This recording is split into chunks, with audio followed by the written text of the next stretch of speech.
The girl went to meet her boyfriend who was working overtime, full of anticipation, but at the office door, she heard her boyfriend say he could never marry her, and the only reason he was with her was because they were sexually compatible. Pete's unrestrained laughter shattered Aiko's world. He had just promised to marry her the night before. The suffocating sensation, like drowning in the depths of the ocean, left Aiko struggling to breathe. Her body collapsed lifelessly onto the ground, but her boyfriend, witnessing this scene, merely watched coldly as memories of their loving moments flashed through her mind.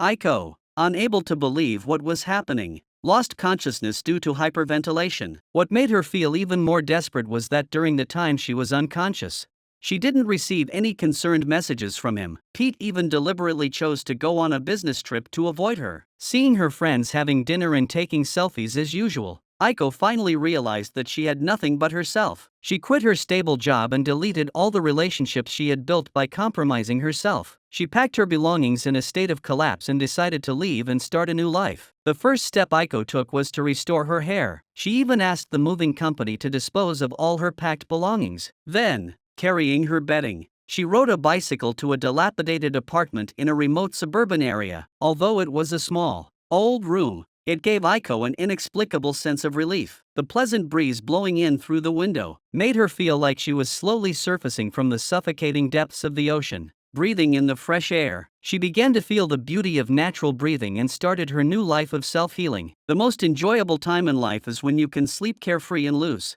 comfortable clothes. Aiko realized this after quitting her job. She hurriedly opened the window to feel the summer breeze and then rode her bike out. Her happiness seemed to overflow from the screen. In the scorching summer, the free library with air conditioning was the best refuge. Not only could she save on electricity bills, but she could also gain some spiritual nourishment. However, when Aiko finished reading and was about to write down the things she wanted to do, she suddenly felt confused. She had lost herself in the process of trying to please others. So even though she sat there from afternoon until evening, she couldn't think of a single thing she wanted to do. Aiko began to wonder if she had been too hasty in quitting her job and felt worried about her meager savings. Just as she was feeling sorry for herself, she suddenly saw her neighbor, a mother-in-law, asking the bakery owner for scraps. Thinking back to the day she had scavenged coins from a vending machine on the street, Aiko quickly lowered her head to avoid being recognized. Watching the old woman pull a discarded umbrella from the bushes, Aiko felt as though she was seeing her own future as a lonely, elderly woman. She feared she would end up like the old woman, spending her life in solitude and despair before eventually taking her own life. Just as she was lost in her thoughts, a dark shadow suddenly fell outside the window. Worried that the old woman had done something foolish, she hurriedly opened the window and leaned out. Fortunately, it was only the old woman's laundry that had fallen. She quickly picked up the clothes and knocked on the old woman's door. Worried that the old woman's room might be filled with trash, she repeatedly refused the old woman's kind invitation, but she was eventually persuaded by the old woman's warmth and entered the room. Aiko had no choice but to close her eyes and walk in nervously, but when she opened her eyes, she was surprised to find that the old man's room was very clean and tidy. There was even an old romantic movie playing on the wall. After some casual conversation, the old man not only took out some chocolate cookies he had just made to treat Aiko, but also served her a cup of hot green tea. The old man's kindness moved Aiko to tears. Under his gentle concern,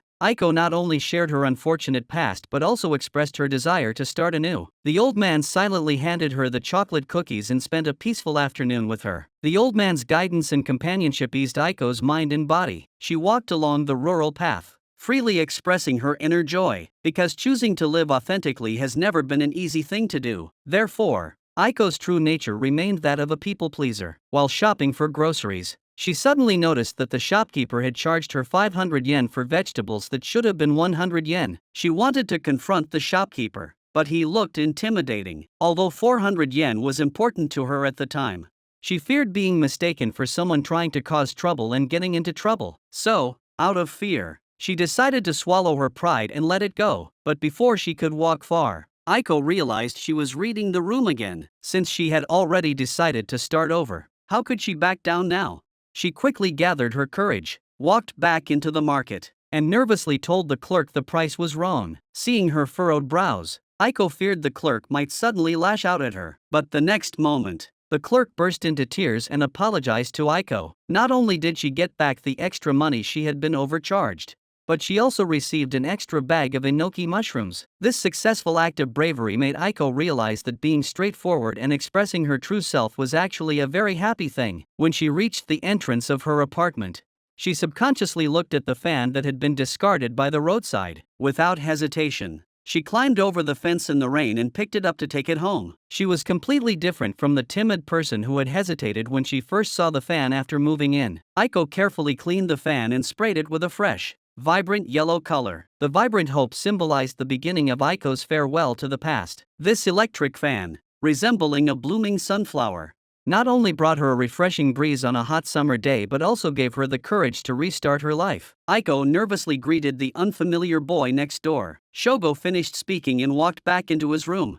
then cut off a few plump bitter melons and gave them to Aiko. The stranger's kindness touched her. Following the principle of reciprocity, Aiko took the sliced bitter melons and knocked on Shogo's door. Shogo hesitantly took a bite and was surprised to find that it tasted sweet and delicious. The joy of successfully recommending something to someone made Aiko open up. Shogo's sweet smile made her a little dazed. Just as Shogo reached out to wipe the paint off her face, Pete suddenly appeared and broke the ambiguous atmosphere. He immediately revealed a twisted smile and walked over to Aiko. Pete gave Shogo a hostile look, and then almost ordered Aiko to take him to her new home. Under the influence of her people-pleasing personality, Aiko decided to take him back to her new home, but Pete took the initiative and dominated the conversation. Then he sarcastically teased her about the simplicity of her room. Aiko felt Pete's words were harsh for the first time. She didn't understand why Pete was treating her life so casually, although she silently condemned Pete 1,000 times in her heart. When Pete invited her to drink with him,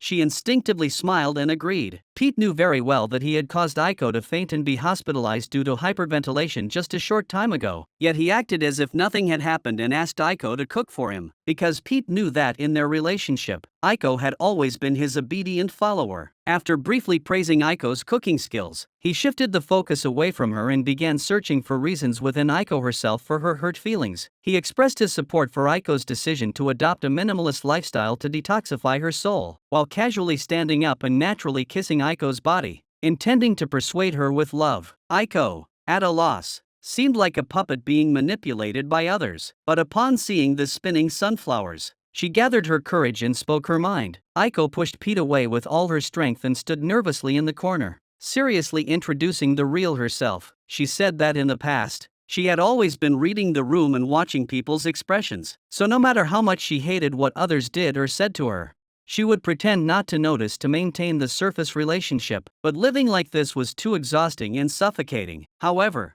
Aiko's growth caused Pete to reveal a twisted, hideous smile due to jealousy. He couldn't accept Aiko breaking free from his control to be her true self. Pete's domineering nature caused Aiko's eyes to lose focus from suffocation. Only after Pete left did she finally breathe deeply. The yellow sunflower, symbolizing rebirth, spun wildly before suddenly coming to a halt, much like the confidence Pete had shattered in her. But the yellow color, representing hope, never faded. Realizing this, Aiko hurriedly chased after the departing Pete. It doesn't matter if it's ridiculous. It doesn't matter if I don't love the current me. Don't come looking for me again from now on. Pete slowly turned his head and smiled bitterly, leaving behind the words, "I'll be back." The old man not only handed Aiko, who was in a daze, a dry towel, but also gently blew dry her wet hair. The little girl next door timidly walked up to Aiko and asked her to touch her hair. Although a little embarrassed, she responded to the little girl's request. This was the first time in her life that Aiko had heard someone compliment her curly hair. The healing feeling did not come from turning the tables, but from gaining a little bit of recognition in the midst of survival. At the same time,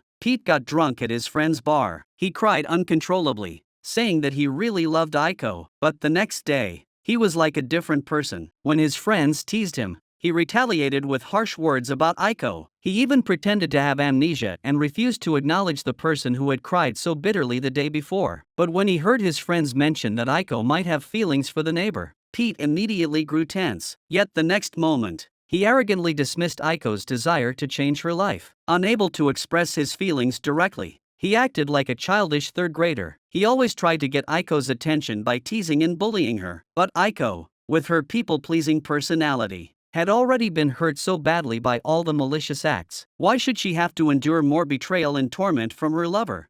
At the same time, Shogo knocked on Aiko's door. After returning yesterday's plate to Aiko, he suddenly spread his arms. Seeing Aiko, who didn't understand what was happening, also spread her arms, Shogo had no choice but to step forward and embrace her, gently patting her back and speaking softly to comfort her. His warm embrace and sweet smile made Aiko's cheeks flush instantly. The illusion of being struck by Cupid's arrow left her powerless to sit up. Her body, stiff from being dazed, lay straight on the floor, but looking at the pitifully small balance in her savings account, Aiko felt a chill run through her body even in the scorching summer heat, because after deducting all of this month's expenses, she only had 7,700 yen left in her savings account. Just as Aiko was feeling discouraged, Pete's absolute rejection of her suddenly popped into her mind. She quickly pulled herself together and went to the county office to collect her unemployment benefits, but she was told by the staff that it would take at least 3 months for the unemployment benefits to be deposited into her account. Aiko began a semi-self-sufficient life. She sawed the bamboo she had cut into 2 pieces to make a simple noodle rack and bamboo bowls. Then she placed the noodles at the top and let them flow down, quickly scooping them up at the end. Even without air conditioning at home, she could enjoy the refreshing noodles and the satisfaction and happiness that came with the delicious food. Even an ordinary plastic bag could become a great toy in Aiko's hands. Such a cute and interesting Aiko naturally caught Shogo's attention. Just as she was flustered by Shogo's approach,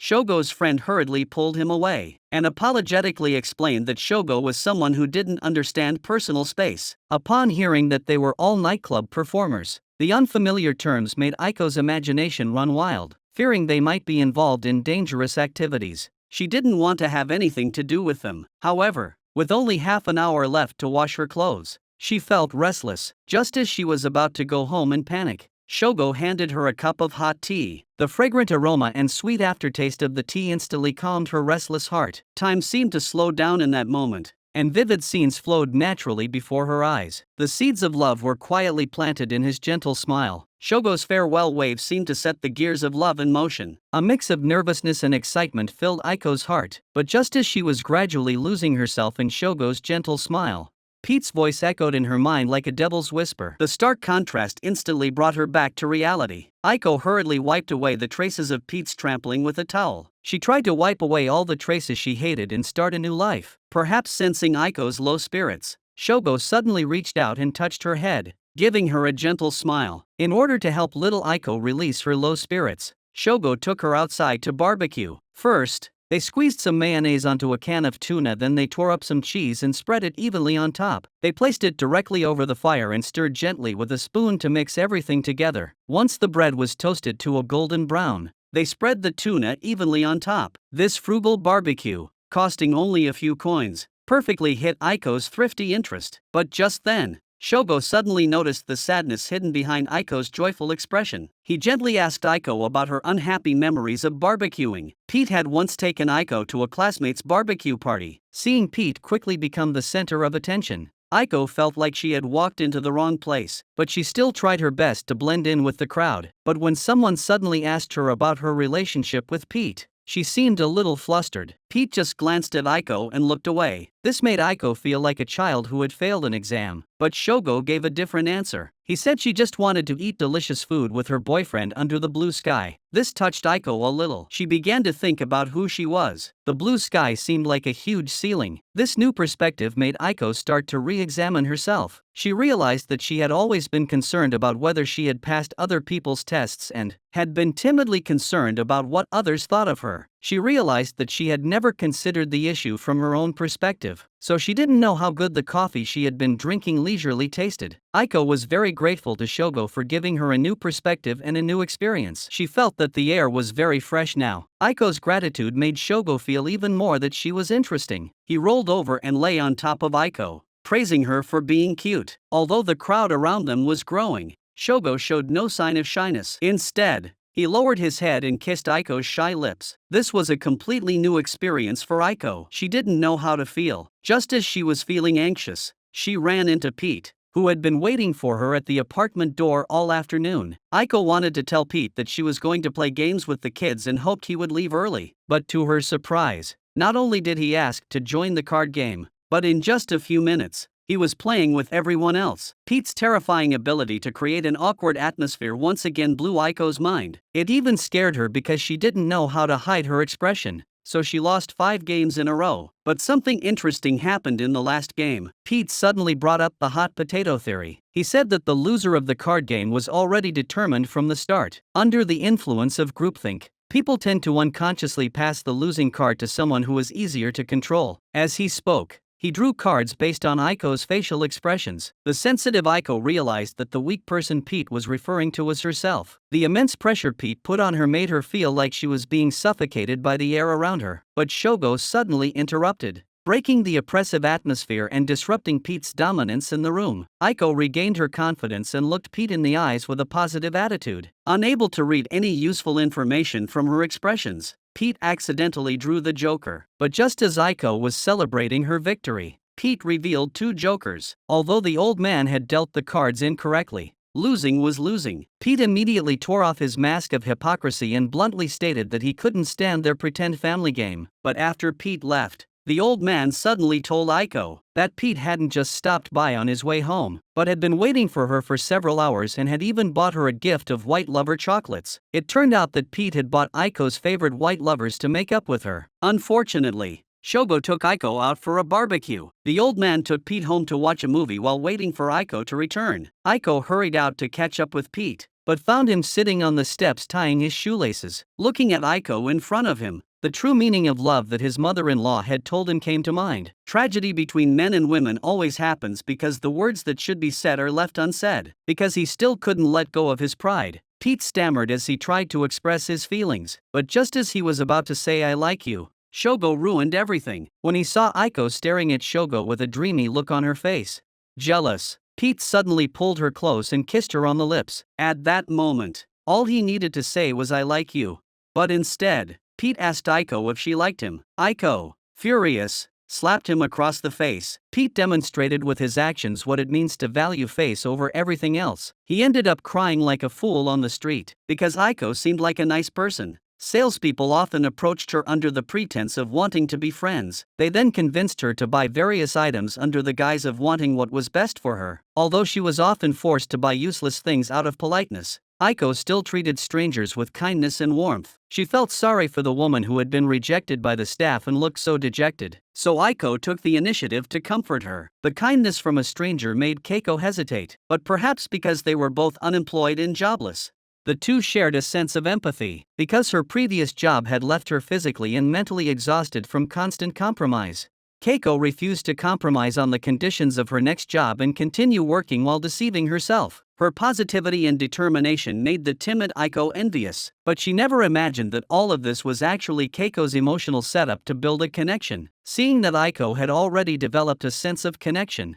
she actively invited Aiko to go out for tea and chat. Mistaking this for making a new friend, Aiko eagerly agreed. As soon as they started drinking tea, Keiko began promoting her bracelet. This sudden change caught Aiko off guard. To prevent her from running away, Keiko called her friends over and sandwiched Aiko between them. This reminded Aiko of her own foolish past, but because she was always sensitive to what others thought of her, after seeing Keiko smile at her, she didn't know how to politely refuse her. Under the influence of her people-pleasing personality, Aiko subconsciously started reading the room again. But just as she was at a loss, she suddenly remembered Pete's previous criticism of her. After a struggle, Aiko finally chose to say, "I don't need it." She clearly told Keiko that she wasn't interested in the bracelet and quickly rode away on her bike. But just as she was feeling happy about refusing someone, she suddenly realized she had forgotten her bag. She was about to go home and suffer in silence when she suddenly heard Keiko calling her. She handed the bag back to Aiko and bowed in apology. Because Aiko was the first person to show her kindness in this way,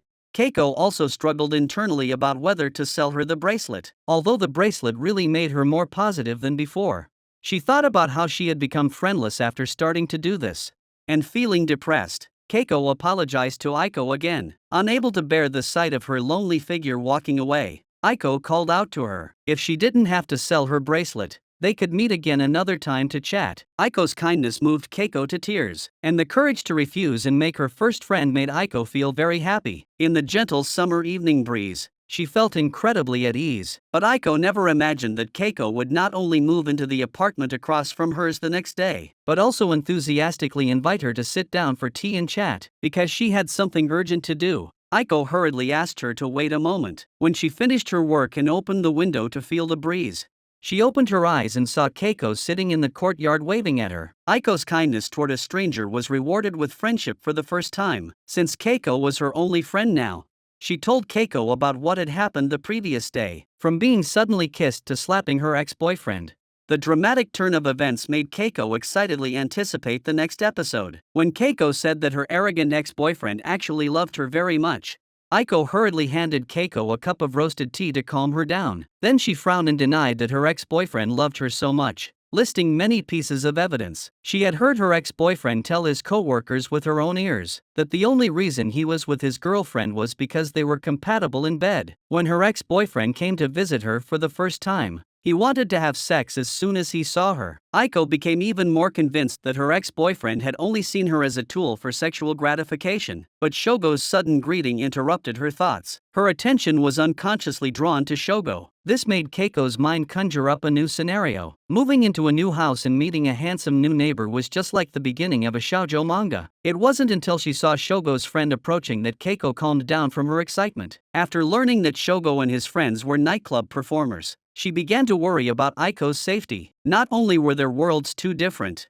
but dating a nightclub guy with a suspicious profession didn't fit the plot of a shoujo manga. Most importantly, she felt that Shogo couldn't afford to support unemployed people like them. Aiko hurriedly explained that she wasn't dating Shogo and had never thought of relying on him for support, but she agreed with Keiko that they weren't from the same world. Keiko didn't know whether to envy Aiko's shoujo manga-like development or pity her misfortune. When they parted, Keiko encouraged Aiko not to lose heart, saying that they would definitely have a wonderful encounter. Watching her walk toward the job center, Aiko felt that she had made a good friend. Halfway there, Keiko suddenly seemed to remember something. She took out her phone and signed Aiko up for a matchmaking party. The next day, she used the excuse of having tea and chatting to bring Aiko to the blind date party. Her kindness nearly made Aiko cry. Aiko had planned to escape while Keiko was getting the registration card, but she accidentally saw her former colleague Daisy on her way out. To avoid being recognized, Aiko had no choice but to be dragged into the blind date venue by Keiko. The first round of men complimented her frugal hobby. The second round of men criticized her the moment they met her. The third round of men told what they thought were funny jokes. After a long time of fake smiles and agreeing with them,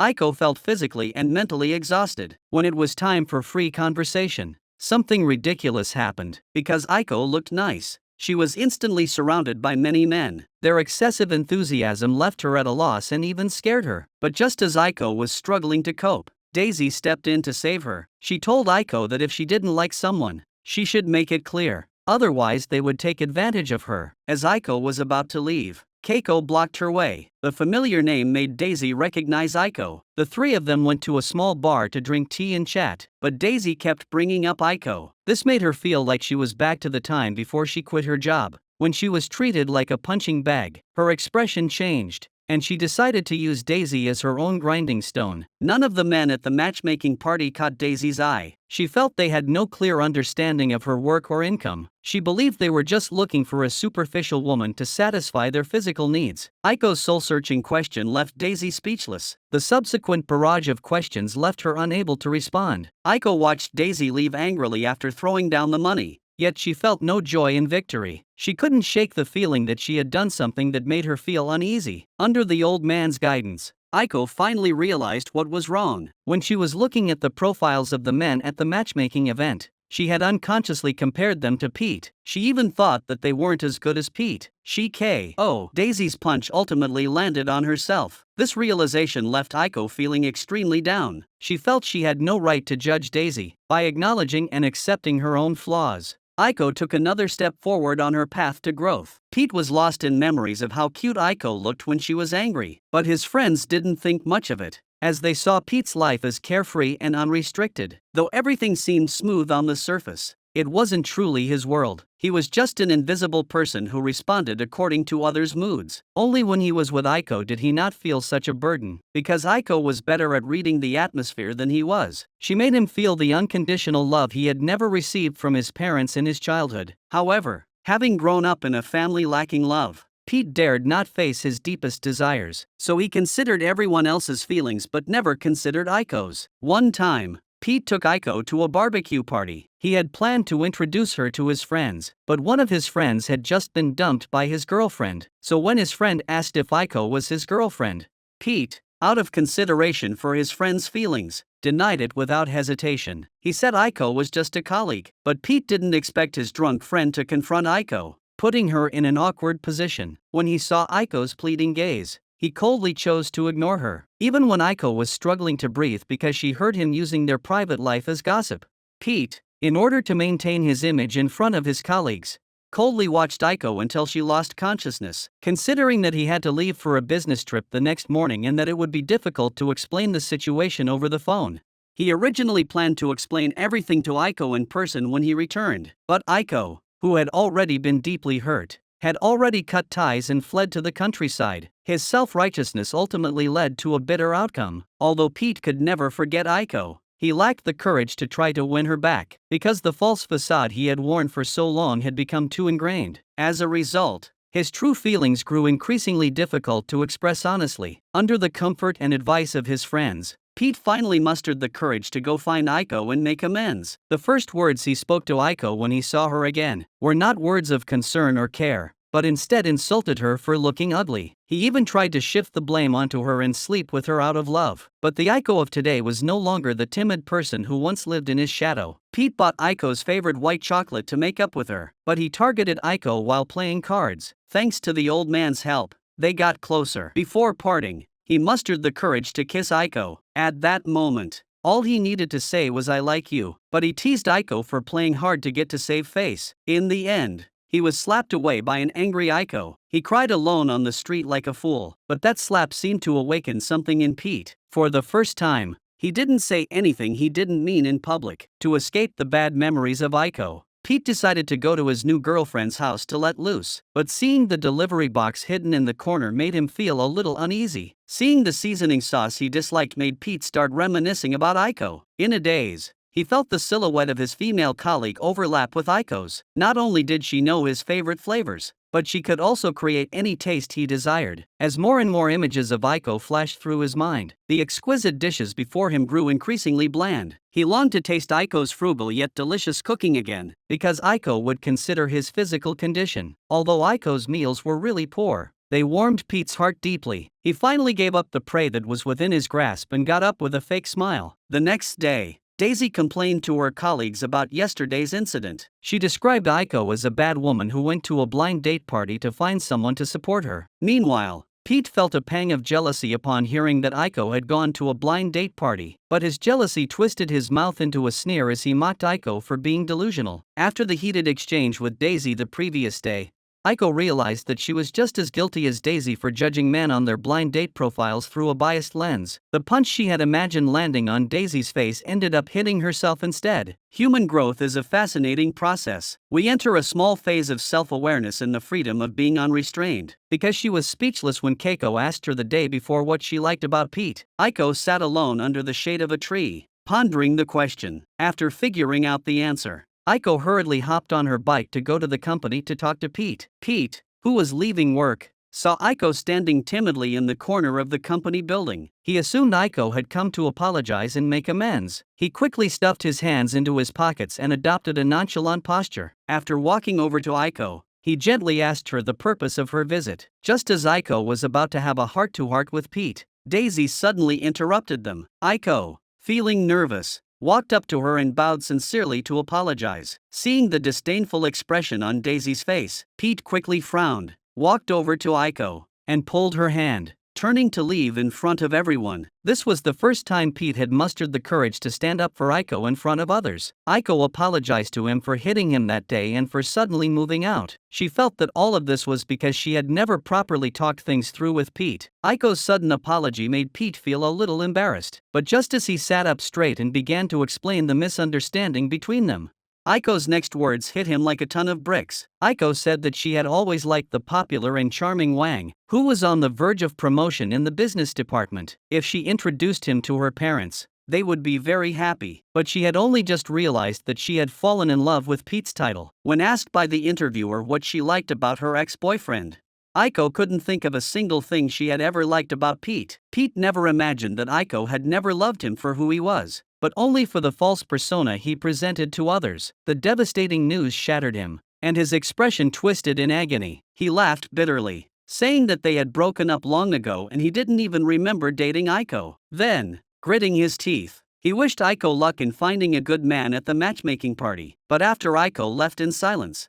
Pete regretted his words and collapsed on the table, crying like a fool on the street. Just then, Shogo's friend recognized Pete as the man who had been crying at the station that day. She kindly handed him a flyer for a bar event, suggesting he go there to cheer himself up. Pete curiously asked what kind of person Shogo was. Perhaps sensing Pete's confusion, she pointed out several girls in the bar who were desperately waiting for Shogo to show up. Her words left Pete dumbstruck, muttering human waste machine under his breath. He suddenly realized that Shogo was definitely a dangerous person for Aiko, perhaps because she had truly broken up with Pete. Aiko looked at the sunflowers and felt a glimmer of hope for the future. She gathered her courage and jumped over the river between rooms 103 and 104, and walked into Shogo's room on her own that night. Since there was only alcohol left in the fridge, Shogo made mint chocolate ice cream to treat Aiko. Under his praise, Aiko drank the entire glass in one go. Suddenly reminded of her memories of drinking with Pete, her face was filled with disappointment. Shogo,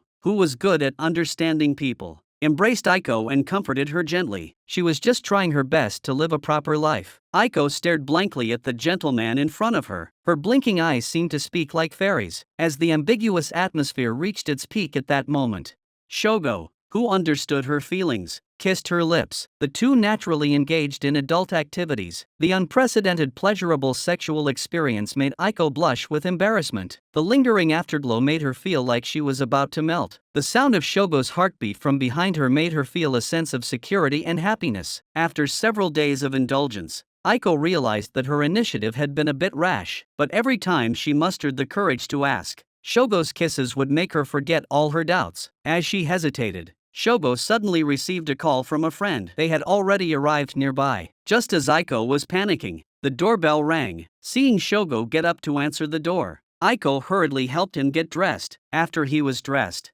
Shogo let his friend in. His friend was confused to see Aiko in Shogo's room. Aiko's obvious attempt to cover it up made them guess the truth. They watched Aiko leave awkwardly and exchanged knowing smiles. Aiko had put her clothes on backwards and didn't even realize it. After hearing about Aiko mustering up the courage to offer herself, Keiko's face turned red and her heart raced with nervousness, and she ended up covering her face and giggling shyly. The lewd words they exchanged scared the adults nearby, who quickly took the children away. However, Aiko suddenly fell into deep worry. She couldn't bring herself to ask Shogo what their relationship was. This left Keiko puzzled as to why she found it so difficult to ask him directly. The main reason was that Aiko lacked confidence in herself, and the other reason was that she was too happy when she was with Shogo. She was afraid that asking him directly would ruin their current intimate relationship. Her hesitant mindset made her anxious to maintain the status quo. Seeing Aiko's expression, which was typical of a young girl in love, Keiko smiled and told Aiko that she was in love, and offered to lend her some great romance novels. She then lent Aiko several boxes of shoujo manga. When Aiko finally found a manga that resembled her current situation,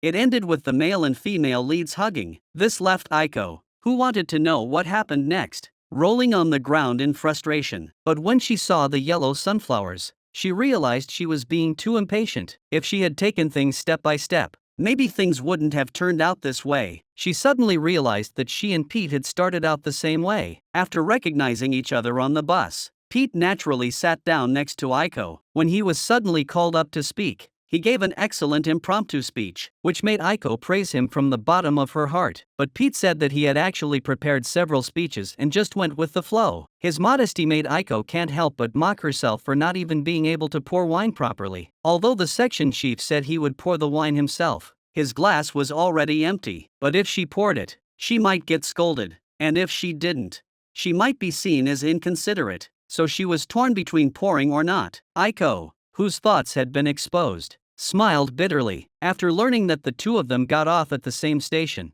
Pete, perhaps realizing that Aiko was better at reading the atmosphere than he was, used the excuse that he lives nearby to ask her out. His sudden confession caught Aiko off guard, and his persistent questioning left her no time to think, so she agreed without knowing why. Pete smiled and took Aiko's hand as they got off the train. He was as happy as a 200-pound child. This was the beginning of his happy life. So when Pete, who had been dumped, happened to see a figure resembling Aiko in a familiar alley, his body involuntarily stopped to watch. He only turned away dejectedly after the figure disappeared around the corner. Because in the manga, the male and female leads lived happily ever after confessing their feelings to each other. So when Aiko heard noises from the next room, she hurried to the bathroom to wash her face and clear her head. Then she firmly told herself that she had to find out Shogo's feelings today. But when she stood in front of Shogo, she unconsciously imagined him as the male lead in a shoujo manga. His gentle words left Aiko's mind blank. When she finally shook off the influence of the manga and gathered her courage to ask Shogo,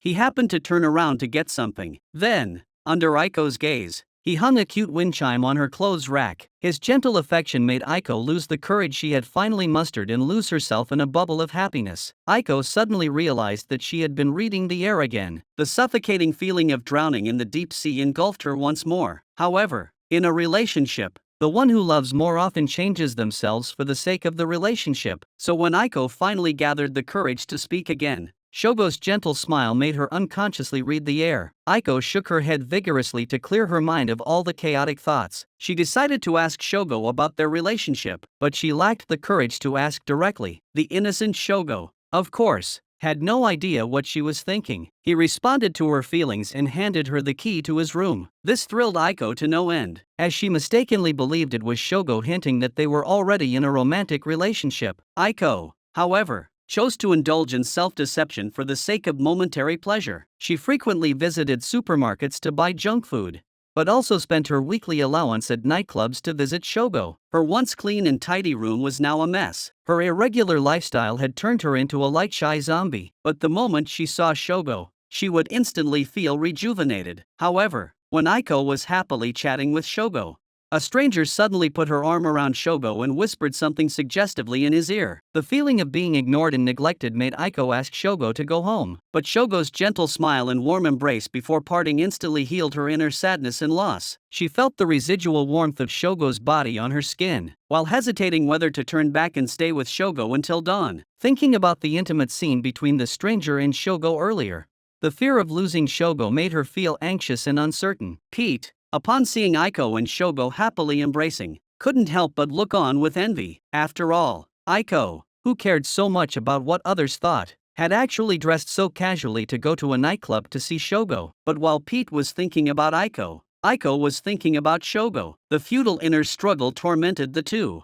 who were caught between hope and despair. They have no choice but to order their brains to stop fantasizing and try to cover their restless hearts with blankets. But the unbreakable thoughts continue to tug at their heartstrings. Pete looks at the pea sprouts Aiko left behind with a conflicted expression. Aiko, on the other hand, looks at the sunflowers, which symbolize new beginnings. The two, who lack security due to their inferiority complex, spend the night tossing and turning in agony. Just as Aiko was trembling with desire to see Shogo, she suddenly heard her phone ring. She rushed over excitedly, shouting Shogo's name, but the voice on the other end was Keiko's concerned tone. Aiko hadn't come to the job center for a week and hadn't replied to any of Keiko's messages. But just as Aiko gathered her courage to go to the job center, Shogo appeared on his motorcycle. The scene unfolded like a shoujo manga, leaving Aiko lost in her own thoughts. She got on Shogo's motorcycle amid the astonishment of her neighbors, a mother and daughter. Seeing Aiko's relaxed expression as she enjoyed the pleasant sea breeze,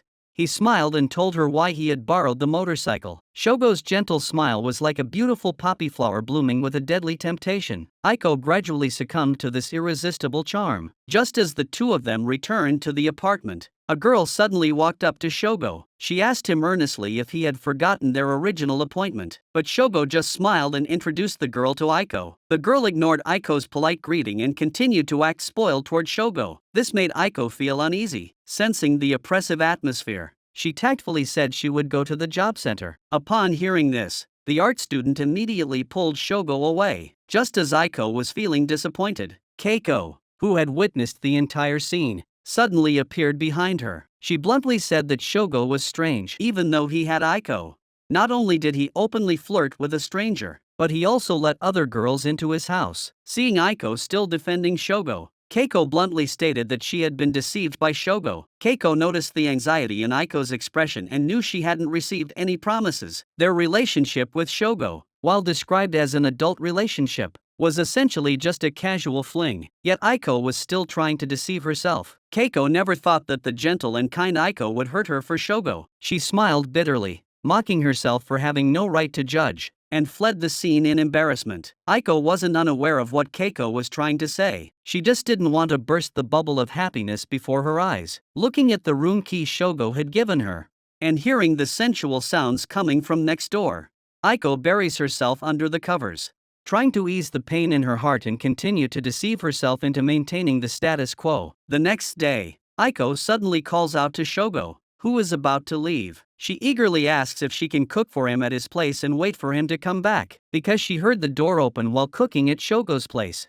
Aiko happily calls out Shogo's name, but the one who comes in is Shogo's friend. She rummaged through the records she needed to use and told Aiko that Shogo had agreed to fill in for someone else at the last minute. He should be back tomorrow morning. Seeing the disappointment on Aiko's face, her friend couldn't bear to see her get more and more involved, so she took out the key to Shogo's room. When Aiko saw the key, which was exactly the same as the one Shogo had given her, she stood there in shock. Shogo was not loyal to people who were not in front of him. Even if he made plans with someone, he would forget about them as soon as he turned around. The funny and cute things he always talked about were just that funny and cute. He was like that with everyone, accepting anyone who came his way. Because she had accidentally revealed her own dark past, she decided to give Aiko some advice as someone who had been through it. If she wanted to get along well with Shogo, she had to know how to use him and not get too involved. Her words hit Aiko like a hammer blow to the heart, because she was always tormented by her empty thoughts at night and couldn't sleep.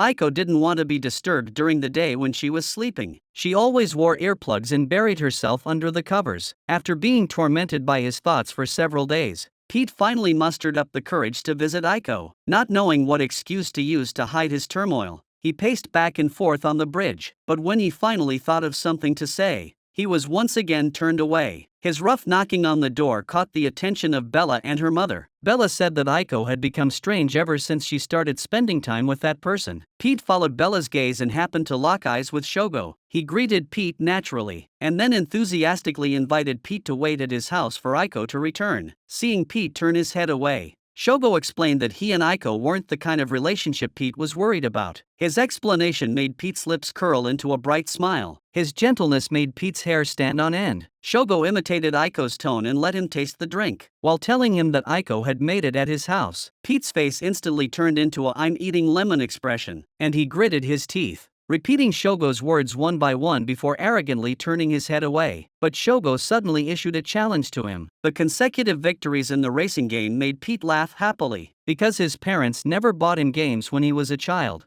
Pete, who could relate to Shogo, unconsciously began to talk about his past under Shogo's gentle guidance. His casual question made Pete suddenly realize something and feel afraid. He shivered involuntarily. Shogo's gentle concern then made him feel a strong sense of crisis, because even he had almost fallen into it, let alone Aiko, who had no ulterior motives. Although Shogo had to leave suddenly due to an unexpected call, he told Pete to stay in the room and wait for Aiko to return. But after Shogo left, Pete accidentally saw the note on the table. Recognizing Aiko's handwriting, his expression turned grim. He silently opened the refrigerator and took out a familiar pea sprout, savoring it carefully. But when Pete nervously opened the bathroom door, the scene before him completely shattered his composure. The shelves were filled with an array of women's products. Pete happened to see Aiko buying supplies at the convenience store. Her exhausted appearance made Pete's heart race, but when Aiko saw Pete, she seemed to have seen something terrifying. The umbrella in her hand slipped to the ground,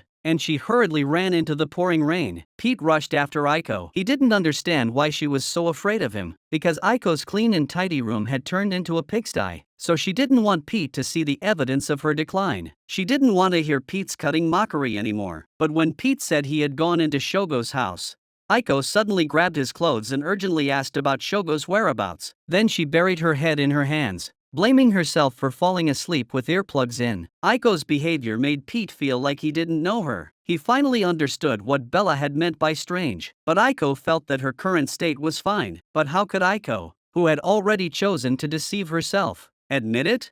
Although she saw Shogo's bathroom filled with all kinds of women's products, she chose to deceive herself for the sake of a moment of pleasure with Shogo. Pete couldn't believe his eyes as he looked at Aiko, who had already twisted herself into a pretzel. The huge gap between reality and her perception caused him to break down and cry. When people are sick and vulnerable, the first person they think of is often the one they care about the most. In a daze, Pete seemed to see Aiko asking him if he was cold, but when he reached out to take the hot soup from Aiko's hands, his fingers grasped nothing. Pete stared blankly at his empty hands. He realized that Aiko had truly left him, but amidst his sadness, he suddenly recalled Aiko's resolute words from last night. He sat up abruptly. If Aiko was willing to hurt herself to choose a life of self-deception, he would throw away everything she had left behind. The lunchbox Aiko had given him, the toothbrush she had used.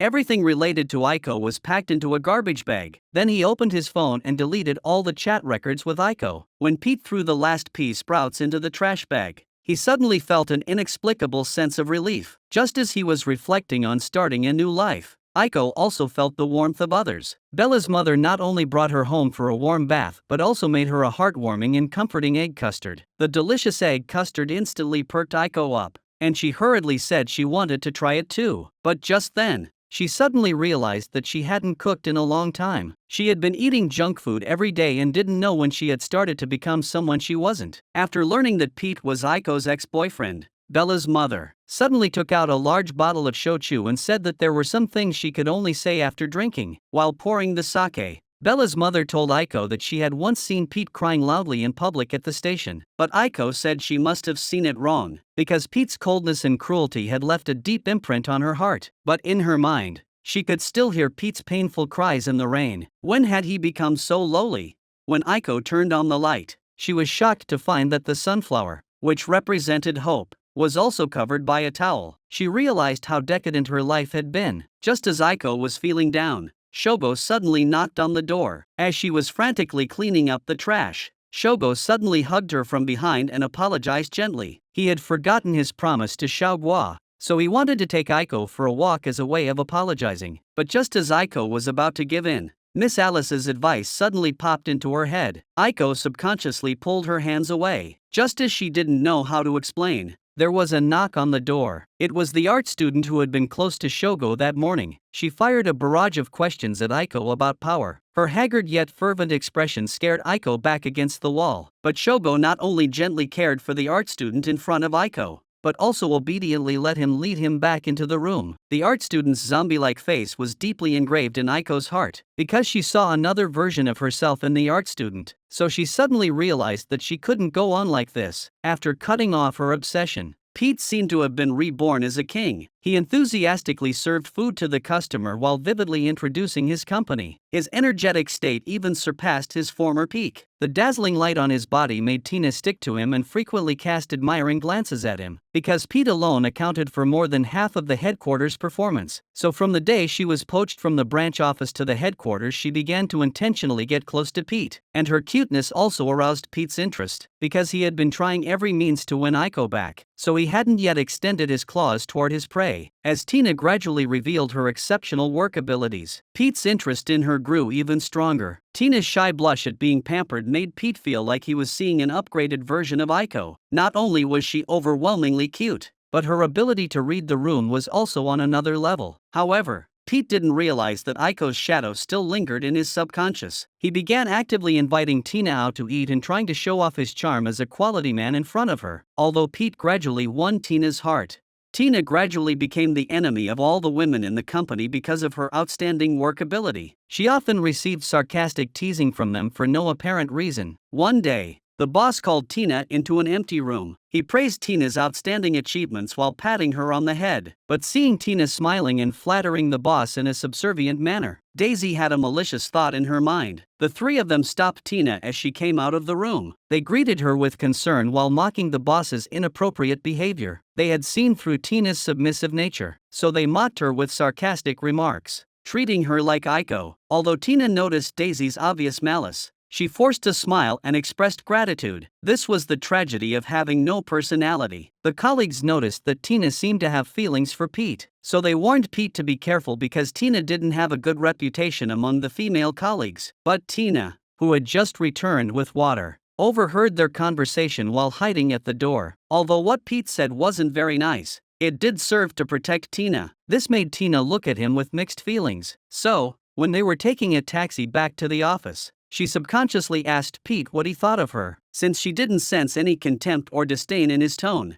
Tina, when changing seats, subconsciously placed her hand near Pete's and gently touched his fingers. Pete uncomfortably withdrew his hand, but Tina persisted, even actively wrapping her fingers around his. In his surprise, she slowly pulled his fingers into her palm. However, because Tina didn't understand Pete's double-meaning response, the love she imagined was nothing but a bubble. Aiko decided to part ways with herself, who had become obsessed with a man she couldn't have and had lost herself in desire. She decided to rely on her own strength to go to the beach where she had been with that man, and throw the key he had given her into the sea to find herself again. But how could reality be so smooth? Because the path of growth for ordinary people is inevitably filled with various trials. Aiko, who was riding her bike with all her might, successfully got lost following the navigation, but the navigation system chose to shut down after running out of battery. In her panic, Aiko accidentally lost her balance and fell off the bike, landing on the ground with a thud. Limping on her injured leg, she pushed the bike along the unfamiliar streets, searching for someone to help. Just as she was about to give up hope, she suddenly spotted a glowing billboard. Starving and freezing, she mustered up the courage to push open the door of the small tavern. Mistaken for the first customer of the day, Aiko was greeted with a warm hug by the staff. Upon learning that Aiko wasn't there to spend money, they immediately asked her to leave. However, he was a man with a heart of gold. After noticing Aiko's injured knee, he not only gently bandaged her wound but also asked the staff to charge her phone. Feeling indebted, Aiko ordered the cheapest non-alcoholic drink to show her gratitude. When the man called a taxi for Aiko to go home early, she refused his kindness and told him she couldn't go back yet, because she knew that if she went back now, she would inevitably get lost again in Shogo's tenderness. Under their concerned inquiries, Aiko explained the whole story. However, Aiko also believed that those who could truly run away to a distant place were truly remarkable, because in her 28 years of life, she had never once voluntarily wanted to go anywhere on her own. She was fully aware of her own shallowness. She had even broken up with her ex-boyfriend using the excuse that she wanted to go her own way from now on. But she had turned around and fallen into another romantic illusion, getting caught up in someone else's wave. She didn't want her ex-boyfriend to know she had made a mistake, so Aiko chose to deceive herself, living like a life-fearing zombie. Now, after finally regaining some of her lost self, she was determined to rely on her own will and walk to that beach on her own 2 feet to bid farewell to her past self. The man handed Aiko a bowl of teriyaki chicken rice, telling her her destination was farther than she imagined, and a map he had carefully mapped out for her. At that moment,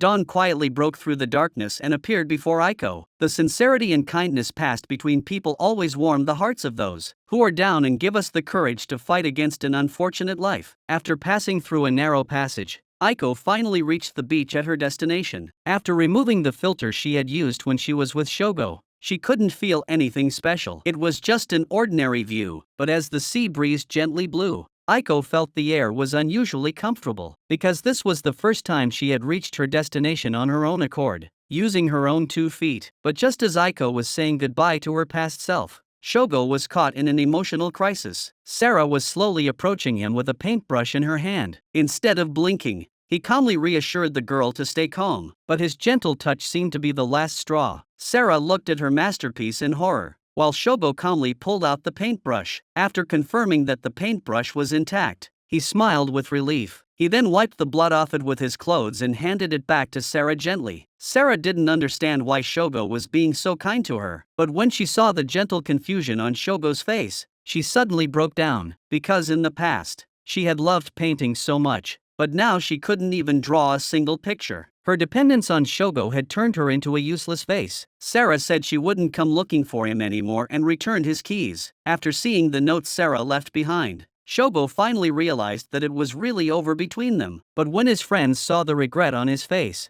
they couldn't help but tease him for being a jerk, because no matter where he was, He would always be flirting with strange girls. Shogo's way of treating girls was like the bitter melons he grew on his balcony. Although he would gently water them and take good care of them, he would never pay attention to the fruits they bore, letting them bloom, wither, and be eaten by birds and insects. But the girls who had been warmed by his tenderness and affection would always try to figure out the meaning behind it. They would always want more and even consider taking things further. But Shogo would never understand this, because he treated every girl the same way with tenderness. He would only praise them for being cute and interesting. The pain of using his brain made Shogo choose to escape. Although he smiled and got up to feed the pigeons at the door, his eyes were filled with emptiness and numbness. Aiko, limping, eagerly opened the door. Then she opened the window and calmed her heart in the cool summer breeze. After tidying up the room, she decided to make steamed buns to comfort her soul. Finally, she took down the towel covering the sunflower and let it bloom again with the light of hope. Aiko carried the baked buns and rang Shogo's doorbell. She nervously handed the key back to Shogo while saying she wouldn't meet him like this again, although she could breathe fresh air when she was with Shogo. This relationship was also an abyss for her, because she felt suffocated by the torment of her empty inner struggles. Aiko took out the steamed buns she had just baked and told Shogo that he was like a hand-torn bread filled with rich fillings to her. She always looked forward to what flavor she would get with the next bite, although Aiko knew that eating more would make her gain weight. Shogo was simply too delicious for her to resist, so she couldn't control her greed and made up a bunch of excuses to deceive herself into eating endlessly. But the adorable Shogo couldn't understand Aiko's words. In his mind, if bread tasted good, you should eat as much as you wanted when you felt like it. Besides, Aiko wasn't fat, and even if she gained weight, she'd still be so cute. His unique way of thinking caught Aiko off guard. He rearranged a few keywords and grabbed Aiko's shoulders in horror. Then he solemnly told her that this bread absolutely couldn't be eaten because she'd be arrested and ruined. When Aiko realized Shogo had understood her meaning, she said they'd just continue being ordinary neighbors. Her youth ended along with the fence she closed. But when Shogo was eating a baked bun, the scene of their first meeting unconsciously popped into his mind. But when he remembered Aiko's confession, he suddenly felt a tightness in his chest. Pete had a very bad habit when it came to relationships. While he was joking with his colleagues about the office romance of the director, he was secretly having a great time with Tina. After seeing Tina smile and make a small gesture at him, Pete, who understood her, smiled back and made the same expression. Then he turned around and threw himself into the rest of his work to make time for their private meeting later. When the two of them took the same elevator, they pretended not to know each other and used the crowd as a cover for their sweet hand-holding. When they attend the same meeting, Pete would suddenly turn around after it ends and walk over to Tina, gently kissing her on the cheek. She would also find various ways to strike up a conversation with Pete to convey the location of their private meeting. This secret and thrilling office romance had Pete completely hooked. Meanwhile, Aiko had left a good impression at the bar. When he was short-staffed for the opening of his new store, she secured a job there. The new job left Aiko, who was new to the place, feeling overwhelmed. Her mind couldn't process the information around her. As a result, she didn't notice the card in the flower bouquet clearly bearing Pete's name. Watching Tyler and the female staff blend into the lively atmosphere, Aiko felt a pang of envy and inferiority. So when she spotted a lone customer, she decided to muster the courage to try. But just as Aiko was about to start a conversation, the customer, mindful of Aiko's feelings, beat her to it. However, Aiko had never watched football before, so, after mulling it over for a while, she couldn't come up with anything to say. Her first conversation ended in awkward silence. The second time was even more awkward. When the customer smiled and asked Aiko what kind of music she liked, Aiko was once again at a loss because she couldn't think of any music-related topics, so she apologized by saying she wasn't listening to music. She ended the conversation in an awkward atmosphere once again. However, when Aiko was arranging the flower baskets and heard a noise, she turned around to greet the customer and unexpectedly saw Keiko, whom she hadn't contacted in a long time. Aiko also apologized to her for the hurtful words she had said earlier. They saw each other's true feelings in each other's eyes. Aiko told Keiko about her experiences over the past few days, from her sudden realization to breaking up with Shogo. Meanwhile, Tyler explained how he had gotten the job here and handed them a beer. Just as Aiko was deeply moved,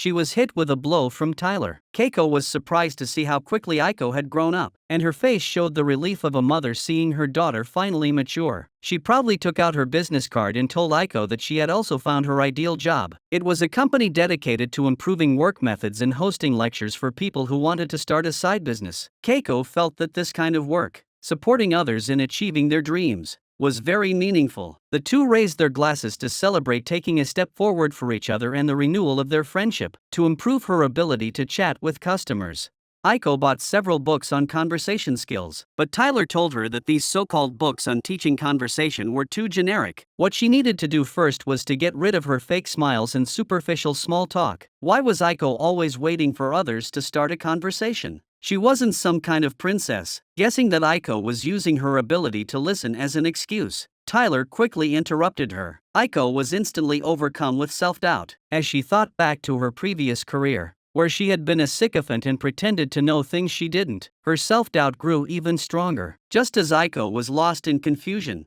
Pete was holding Tina's hand and rushing toward the small bar. He planned to show off in front of Tyler. Since Tina had something urgent to do, Pete entered the bar alone, but as he greeted Tyler enthusiastically, he suddenly spotted the waitress Aiko. His smile froze instantly, and he stiffly stood up, intending to flee, but he was forcibly pulled back by the waitress and firmly pressed into his seat. Pete looked at Aiko, who had nowhere to escape, and after switching expressions countless times, he finally awkwardly greeted Aiko as a stranger. Aiko, realizing his awkwardness, awkwardly smiled and agreed. Pete quickly changed the subject to divert Aiko's attention. He tried to drown out the gossip about them with his voice, but ended up making innocent Aiko spin around like a top. Just then, another customer called for Aiko to bring some ice cubes. Pete's eyes instinctively followed Aiko's figure. Upon noticing that Aiko seemed to be in a good mood, he couldn't help but speculate whether Aiko and Shogo had broken up. However, Aiko was suddenly teased by a drunk customer at that moment. Although Aiko was already filled with resentment, she chose to swallow her pride and please the customer. But the more you lower yourself, the more others will trample on you. Unable to bear it anymore, Pete called Aiko over under the pretext of asking about nearby supermarkets to rescue her. Then he pulled Aiko aside and told her she wasn't suited for this job, because a small bar like this was a place where people vented their pent-up frustrations. Aiko watched Pete's departing figure and fell silent. She couldn't understand why Pete understood her better than she understood herself. Pete had seamlessly integrated into the group of customers who had just teased Aiko, and Aiko noticed that the "I understand" he used to comfort the customers was completely different from the "I understand" he used when echoing Daisy and the others. Pete's "I understand" was genuine. Thanks to Pete's intervention, the customers felt they had had an exceptionally enjoyable time that day. He politely handed them his business card and introduced himself as someone who runs a side business offering support seminars. Noticing that Keiko's job was similar to that of the guests, Aiko hurriedly asked the guests about Keiko's company. Aiko stared blankly at the business card in her hand, feeling deeply concerned for Keiko, but Pete didn't think much of it, because Aiko couldn't even take care of herself. At that moment, Aiko said that she and Shogo had broken up. The unexpected surprise made him look at Aiko uncontrollably, but just as he was about to say something, Tina arrived at that moment. Pete hid the fact that Aiko was his ex-girlfriend and introduced her as the young master of the store. Tina smiled and greeted Aiko. When introducing Tina's identity, Pete, who was good at reading people's expressions, suddenly became a stutterer. The smile on Tina's face froze instantly, but she would never have imagined that this was the despair and suffocation she would experience after becoming Pete's girlfriend. Keiko unexpectedly discovered that some of the terms in the business rules were ambiguous. Although it said that the first time was free to attend, it also said that they had to use a slightly forceful attitude to recommend people to take out loans to attend the lecture and then attend more expensive lectures. Keiko seemed unaware of the company's issues and was still worried about causing misunderstandings with clients. But her senior interrupted her thoughts at that moment. He said that whether or not to participate was the client's choice. They were just there to fully support clients in achieving their dreams. But how long could they deceive themselves like this? Keiko walked home dejectedly and unexpectedly encountered Aiko, who was returning from her part-time job, and Bella's mother, who was returning from work. After a brief introduction, the three of them suddenly felt a sense of familiarity. They decided to play a board game and drink together for a girls' night out. Since Keiko's piece had moved to the college square, Aiko curiously asked Keiko which university she attended. The prestige of Tokyo University left both of them speechless. Keiko had been praised as a child prodigy in her hometown and easily entered the University of Tokyo with excellent grades. However, her smooth life suddenly came to a halt after graduating from university, because she was a high-achieving but low-skilled person. Every time she managed to find a good job, she would be humiliated and ostracized by others for not being able to read the room. Keiko's job hunting journey was like her chess pieces, constantly being forced to pause and rest due to various unexpected incidents. She drank a large sip of alcohol in frustration and joked that she probably couldn't see the air that everyone else could see, so whenever she made a mistake at work, everyone would pounce on her and mock her arrogantly. What good was a high education?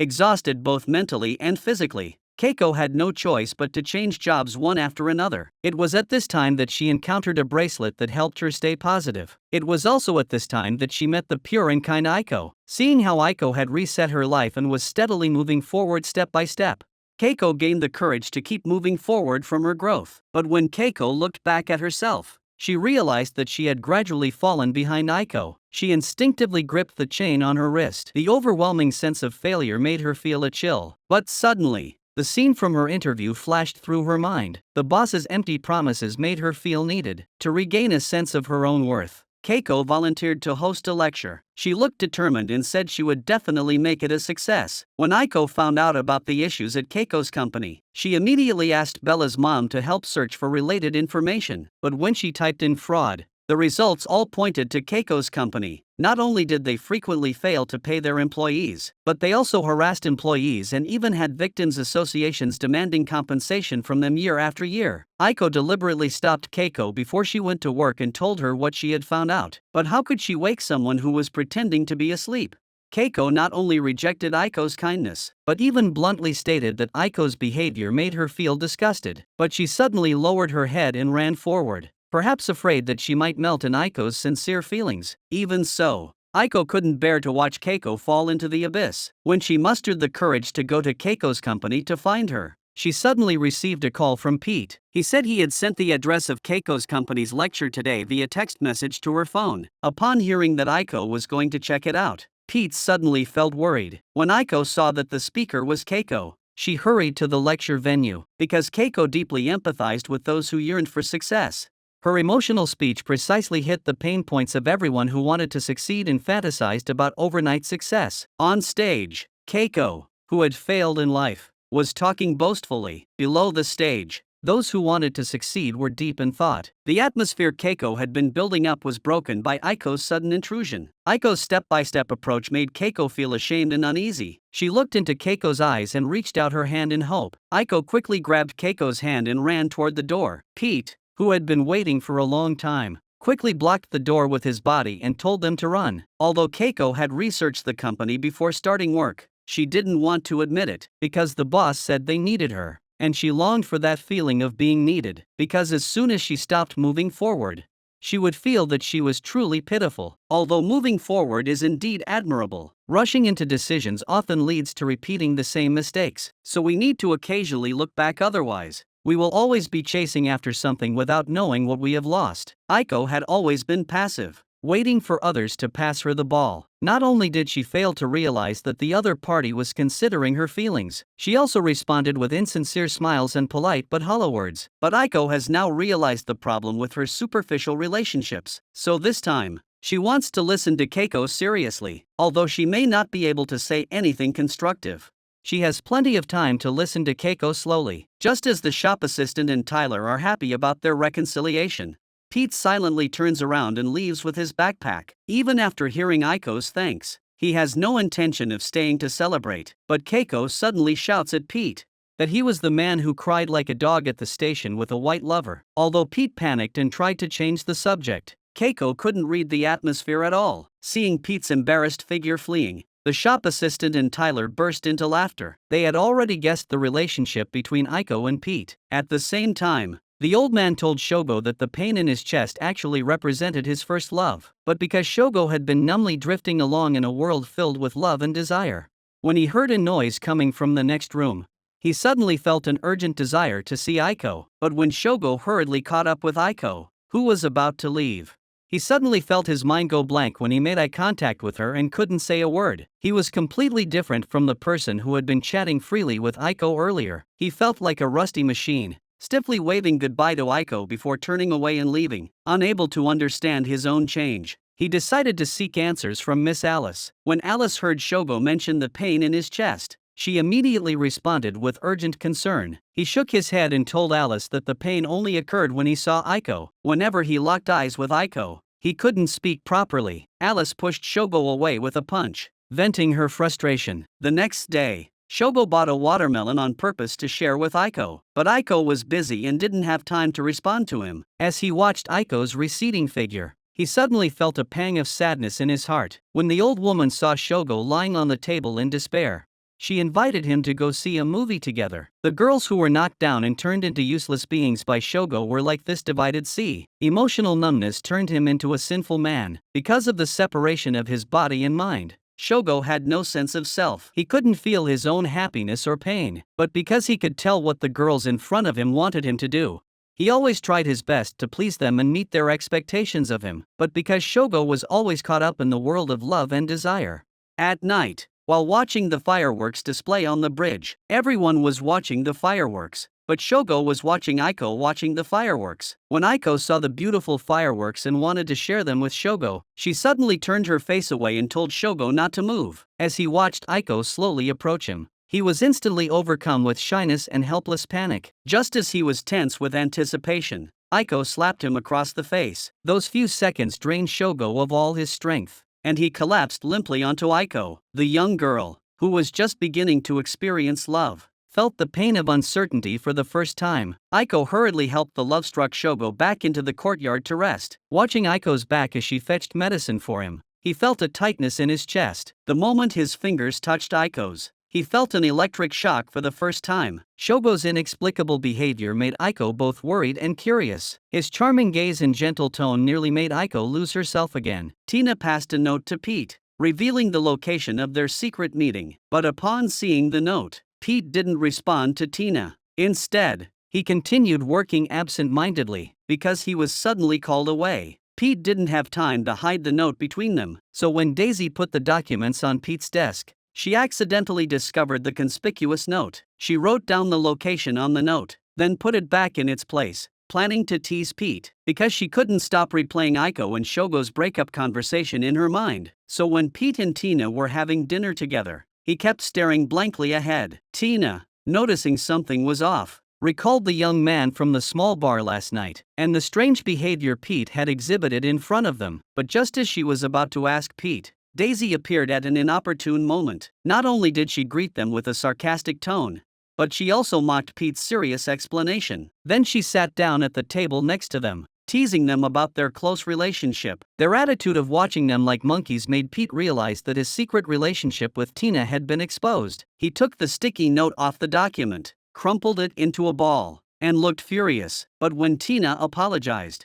Pete not only apologized to her but also told her not to worry about anything. This reassuring response made Tina very happy. Aiko and Keiko were chatting while doing laundry. Keiko mentioned that she was bored and didn't have a job, which was overheard by an elderly man nearby. After confirming that they didn't have jobs, he asked them if they wanted to inherit the laundry shop. Aiko's shock caused the elderly man's smile to fade instantly. Everyone felt a mix of regret and confusion over the news. This was a convenient and affordable laundry shop. After the uncle asked them, Keiko was tempted and did some research. She saw on an app that the laundry shop was priced at 1 million yen. Keiko found that its revenue had been stable and thought it would be a good investment. When she first graduated and started working at a bank, she was responsible for reviewing the finances of small and medium-sized enterprises. Therefore, she had a good judgment of the quality of an industry. Aiko suddenly remembered a book she had read when she first moved here. She recalled that the book said that if you write down the things you like and want to do in a blank notebook,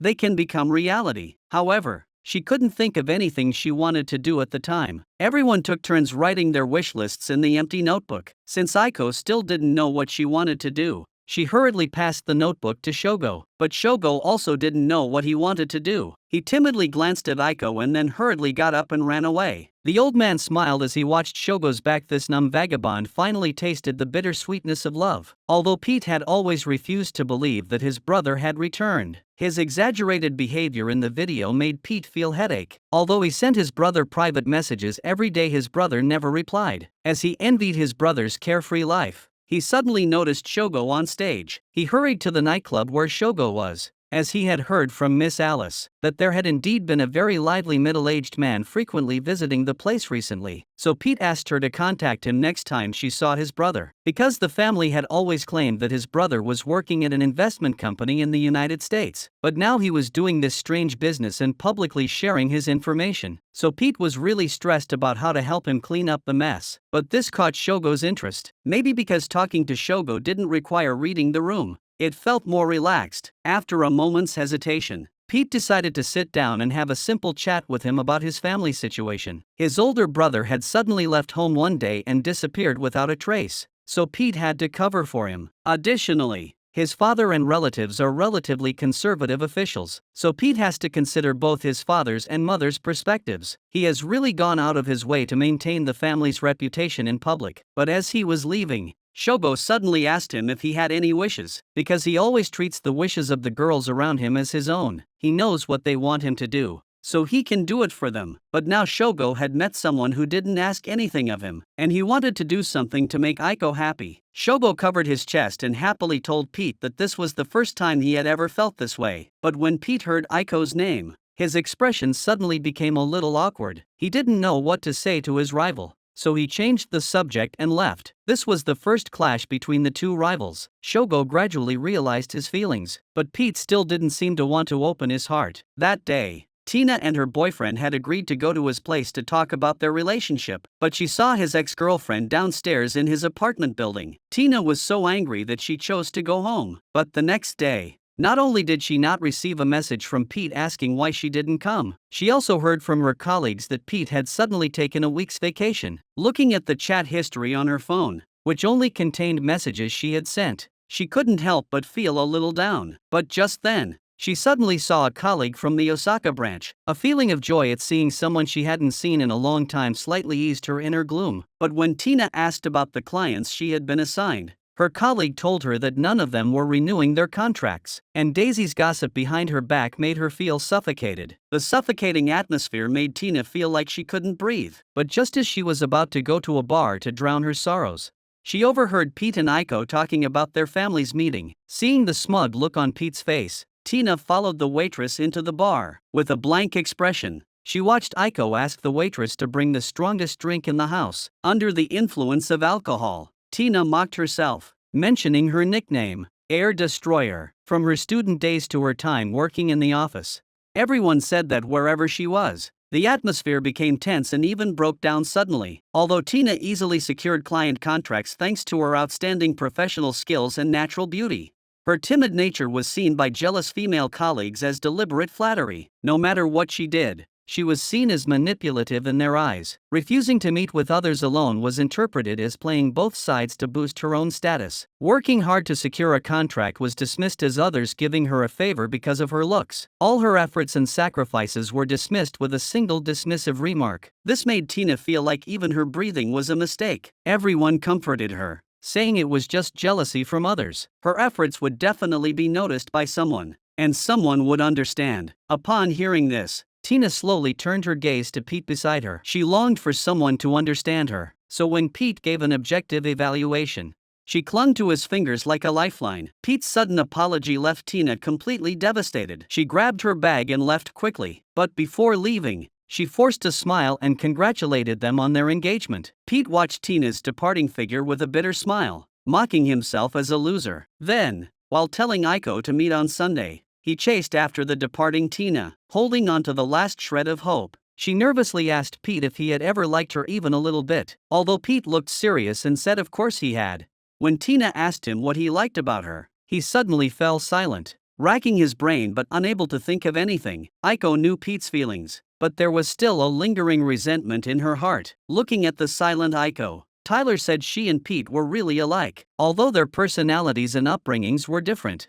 Pete had once said that his family was like sardines swimming in the same direction, all the same and ridiculous. This reminded Aiko of her mother, a woman who wanted to cling to her to survive. But just as they were discussing their plans, Pete's mother secretly had someone investigate Aiko and her mother's background. She discovered that they were just trying to use her family to climb the social ladder, and she instantly lost all interest in them. Shogo noticed that Aiko looked deep in thought, so he invited her to go out for a barbecue to relax. Because she had been dating Pete for so long yet knew nothing about his family, Aiko felt a sense of guilt and regret. But this reminded Shogo of Pete's ongoing search for his brother. He opened his phone and showed Aiko a video of Pete's brother, but after watching it, she felt even more uneasy. Aiko curiously asked Shogo about the injury on his face, while handing him an ice pack to reduce the swelling. But Shogo suddenly grabbed her hand, because he felt shy when looking at Aiko. Holding her hand was the most he could do. Shogo felt like the person he was before and the person he was now were completely different. He suddenly confessed his feelings deeply, making Aiko blush and feel even more confused. On the day of Pete's grandmother's 88th birthday, Aiko was looking in the mirror, planning to curl her hair. She seemed to have made up her mind and slowly put down the curling iron. She finally decided to attend Pete's grandmother's 88th birthday party as her true self. Aiko's mother smiled happily after getting off the plane because she had finally waited for this day. But she saw Aiko with curly hair at the hotel entrance. She rushed forward angrily and scolded Aiko for disobeying her. Pete suddenly interrupted her, giving Aiko a moment to catch her breath. He led Aiko and her mother to greet their parents. Aiko's mother greeted them warmly, seeming overly flattering. But when she suddenly mentioned Pete's brother, Pete's parents' expressions grew uneasy. When Aiko heard Pete explain that his brother was working abroad, she felt like she was deceiving herself. Then Pete's mother suddenly asked about Aiko's father, which made Aiko's mother's expression grow uneasy. When Aiko's mother handed her the birthday gift, she coldly refused to accept it. Watching Pete's mother stand stiffly beside her, she said that the girlfriend he had chosen wouldn't be a problem. But then she openly exposed the failure of Aiko's mother's marriage. Aiko's father had disappeared because he was deep in gambling debt. She then turned her attention to Aiko, saying that she had actually quit Pete's company long ago. She had fainted and been hospitalized due to excessive stress from not getting along with her co-workers and was now working at a small bar. Pete's mother took out some money for a taxi fare and told Aiko and her mother to leave. Aiko's mother looked at her in disbelief and demanded to know what kind of work she was doing. Pete's older brother suddenly appeared, causing everyone to feel suffocated. Eddie, however, was only there to expose his parents' hypocrisy in front of everyone. The evil they had committed by twisting their children's psyches with their expectations and control had finally come back to haunt them. He pushed Pete aside, who was desperately trying to find an excuse to cover up, and walked up to his father with a cold smile. He asked him in front of everyone how his mistress was doing. Watching Pete desperately try to save face, Aiko suddenly realized that he was just like her. Both of them were pitiful creatures trapped in the false happiness of their original families, unable to escape. Although Pete's older brother, who had begged with tears in his voice, left in a huff after humiliating their parents, endless endurance was merely another form of slow death. But Aiko's mother suddenly burst into an eerie laugh. The anger she had felt when Pete's mother had humiliated her finally had an outlet. But she directed her anger at Aiko and Pete, as if she were an innocent bystander caught in the crossfire. When the mother tried to return and strengthen her control over Aiko, she was met with Aiko's true awakening and backlash. Because under the warm encouragement and support of her friends, she had rediscovered the self she had lost. Because her mother had always used fake enthusiasm to please others, hiding her own petty thoughts and emotions deep inside, she had become like the Aiko of the past, always alone and isolated. And her long-standing desire to control Aiko had gradually turned into a kind of pathological dependence. So her life was almost empty except for Aiko. But Aiko knew very well that if she didn't make some changes, her mother would never move forward. Aiko walked over to Pete with her bag, telling him not to read the air anymore and to leave with her. When everyone took off their masks, they lost the excuse to continue deceiving themselves. But when Pete lamented the disappointment of the broken engagement, Aiko showed a look of relief, and he could only smile bitterly. But the next second, the two suddenly knelt down and cried, because they were both sad that they hadn't said goodbye to their loved ones properly. When Shogo saw Aiko at the station, He immediately crossed the busy street and came to her side. Then he said that he liked her very much. While taking out the spare keys he had given to other girls from his backpack, Aiko looked at the keys scattered on the ground in shock. She suddenly realized where Shogo's injuries came from. When he saw Pete affectionately stroking Aiko's head, he was suddenly overcome with jealousy and anger. The news of Pete and Aiko's fake marriage made him feel resentful and heartbroken. He finally began to understand why Alice had once scolded him. Why couldn't he be kind to everyone? Why couldn't he give everyone the keys to his home?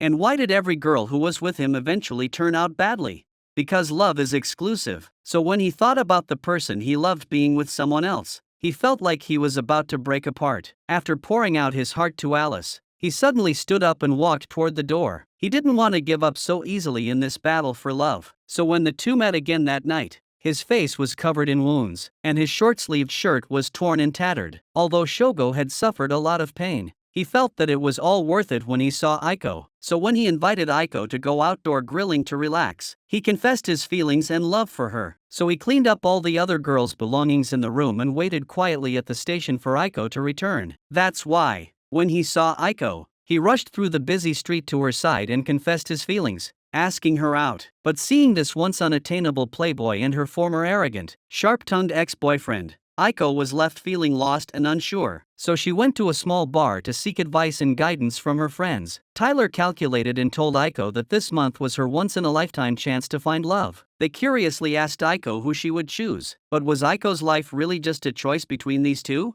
Shogo heard Aiko coming back and hurriedly leaned out to greet her gently. Since breaking up with Aiko, he felt that the air around him had become exceptionally fresh. He didn't rush to ask Aiko for an answer. Instead, he asked her to think it over carefully before giving him an answer. His thoughtfulness and gentleness made Aiko feel as if she were drunk. But when she saw the sunflowers nearby, she regained her senses and hurried off to the job center. However, while chatting with Keiko, Aiko felt that there was something she wasn't saying. Her sincere gaze made Aiko feel even more guilty and worried that she was putting her romantic feelings in the wrong place. Aiko thought about this all day long. So when she took a nap, she dreamed that 3 people were fighting over her. Aiko woke up with a start and happened to see the old man returning. She told her mother-in-law about her recent troubles, but her mother-in-law told the old man that she was moving back to Matsuyama. The last time she visited her sister, she found that her sister was also alone. She still remembered the good times they had when they were little and went to the movies together. So,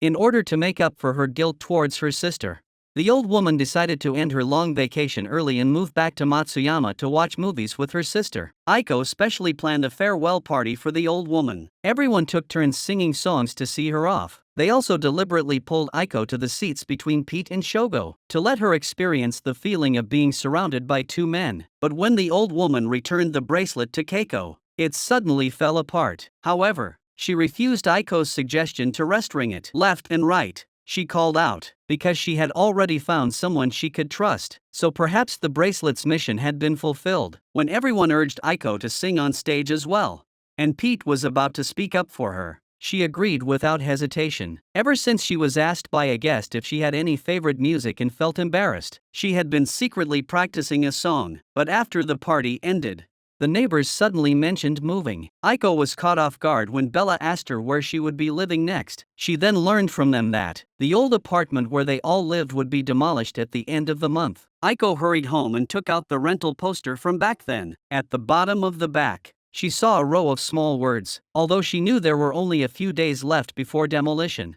it was obviously too late for Aiko to start looking for a new place. Moreover, her savings had already been emptied by her mother. The joy of life is fleeting, but parting is the main theme of life. As the demolition date approached, the elderly woman was the first to move out, but Aiko felt the deepest affection for her. When she was exhausted and had just moved here, it was the elderly woman's kindness that gave her the courage to keep going. And Aiko's arrival also allowed the elderly woman to see a different side of life this summer, spending a fulfilling and happy summer. The elderly woman greeted Shogo as he came out to say goodbye. She told him to remember to write the ending of their love story and send it to her. At the same time, she offered Aiko her final advice. Her life was not a game where she had to figure out how to make others choose her. Instead, she should choose the person she wanted. She only needed to make choices that aligned with her heart. That was the way to live a happier life. As Aiko bowed to the old woman's departing back in gratitude, she suddenly walked over to the vending machine. crouched down as if no one else was there, and began rummaging through the coins that had been left behind. Although the old woman was a poor and lonely elderly person,